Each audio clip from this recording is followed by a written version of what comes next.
નમસ્કાર અને જય હિન્દ મિત્રો. ધ ફેશન માર્ટ દ્વારા આયોજિત આ વિડિયો સ્પીચ સ્પર્ધામાં મને સાંભળનારા તમામ ભાઈઓ બહેનો તેમજ વડીલોને મારા તેમજ મારી શાળા સદભાવના સંકુલ તરફથી વંદન કરું છું. આમ તો હું ઘણી કલાકો બોલી શકું અને ગર્વથી કહી શકું તેવો મારો વિષય છે શિક્ષણ મારું સન્માન અને દેશ મારો સ્વાભિમાન. જો એક કેળવણીકારના શબ્દોમાં કહું તો શિક્ષણ એક એવી બૌદ્ધિક અને જટિલ ક્રિયા છે કે જેના દ્વારા બાળકનો સર્વાંગી વિકાસ થઈ શકે છે. બાળકનો સર્વાંગી વિકાસ થઈ શકે છે સતત વાંચન, ચિંતન, મનન, લેખન તેમજ સર્જનાત્મક શક્તિ જેવા ગુણોને ખીલવવા એનું જ નામ છે શિક્ષણ. આમ તો શિક્ષણ મારું સ્વાભિમાન છે. તેથી જ આજની આ દોડતી જતી દુનિયા સામે ટકી રહેવા માટે હું શિક્ષણનું દરરોજ અધ્યયન કરું છું.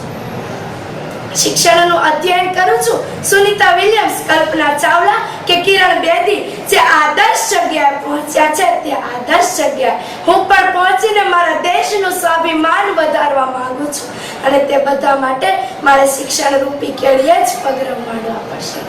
દોસ્તો, આજે તમે કોઈ પણ દેશનું કોઈ પણ ક્ષેત્ર જોઈ લો, તમને દરેક ક્ષેત્રમાં શિક્ષણ રૂપી ઈંટોનું જ સમાન ચણતર કામ જોવા મળશે.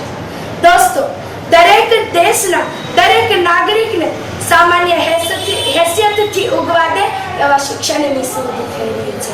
તો એવા શિક્ષણની શોધ દરમિયાન આપણે બધાએ પણ અભિમાન, ક્રોધ, રોગ, આળસ અને પ્રમાદ જેવા અવગુણોને દૂર કરીને શિક્ષણમાં જ આપણું મન પોરવવું જોઈએ. દોસ્તો, આજના સમયમાં શિક્ષણ પણ ભ્રષ્ટાચારથી વિમુક્ત નથી, પણ તેને ભ્રષ્ટાચારથી વિમુક્ત બનાવવા માટે આ દેશના દરેક નાગરિકની ફરજ છે અને તેની શરૂઆત વિદ્યાર્થી તેમજ વાલીથી જ થવી જોઈએ. જ્યારે મેં દિલ્હીના સમાચારને સાંભળ્યા ને ત્યારે તે સમાચારમાં એવું હતું કે કોઈ શાળાના પ્રવેશ માટે કે કોઈ કોલેજના પ્રવેશ માટે 100% પરિણામ તો જોઈશે જ. તો કાશ્મીરના નેતા એવું જણાવ્યું, હવે જો 100% પરિણામ જોઈએ તો કદાચ મારા પુત્રનો તો ક્યારેય કોલેજમાં એડમિશન ન મળે. તો બીજા નેતા એવું જણાવે, હવે જો આવી પરીક્ષા લેવામાં આવે તો કદાચ શેક્સપિયર પણ પાસ ન થઈ શકે. દોસ્તો, આજનું શિક્ષણ ક્ષેત્ર આવી જ રીતે ખૂબ જ મોંઘું અને કપરું બનતું જયું છે તેમજ તકલીફ ભર્યું છે.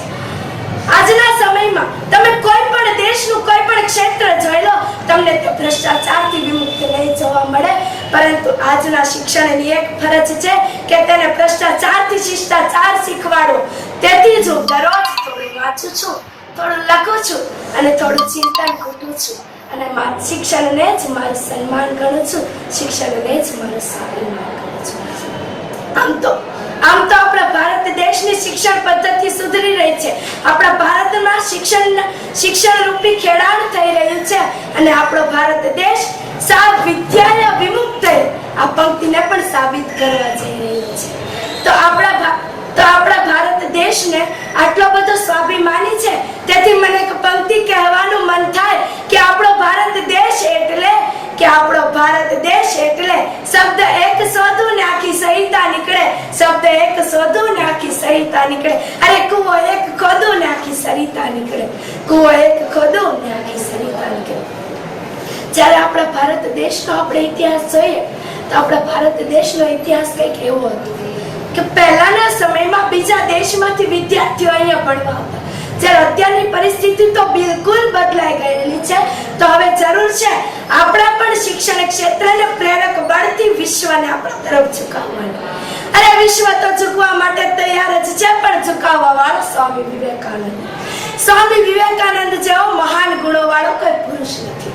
અરે હજી વિશ્વ કઈ સ્વામી વિવેકાનંદને ભૂલ્યો નથી, પણ જરૂર છે આપણામાં પણ સ્વામી વિવેકાનંદ જેવા ગુણોને ખીલવવાની. હજી મને વિશ્વાસ છે મારા યંગિસ્તાન પર કે તે આવનારા સમયમાં કોઈ પણ કુટેવોમાં ફસાયા વગર તે હંમેશા દેશને સુધારતો રહેશે, દેશનું સ્વાભિમાન વધારતો રહેશે. અને આપણા ભારત દેશના ગ્રંથમાં લખાય વિદ્યાધનમ સર્વધનમ શ્રેષ્ઠમ આ પંક્તિને પણ સાબિત કરશે. અસ્તુ, ધન્યવાદ, જય હિન્દ.